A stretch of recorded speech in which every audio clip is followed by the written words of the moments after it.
Napaka-imposibleng sitwasyon makapagtapos ka ng engineering sa loob ng kulungan. Anong nararamdaman mo nun? Mukhang makukulong talaga. Ang ginawa ko po sa CIDG, nag-aral ako kasi may exam ako kinabukasan po nun. First po ma'am, sa ano lang po nila, sa opisina lang po nila. Kahit 7 days. Nag-aral ako ma'am, sabi nila, aral ka pa. Inasal ka ng mga pulis. Di rin pala ako nakalaya. Tapos binisita na ako ng mga kamag-anak ko, ng mama at papa ko doon sa CIDG. Tapos yun, nag-iyakan na sila, mga ganun po. Kasi umiyak ka rin nung umiyak sila.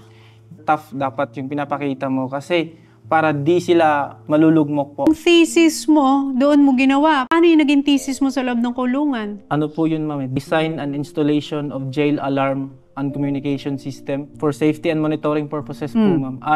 Nung ginagawa mo yun, pinapakailaman ka ng ibang preso?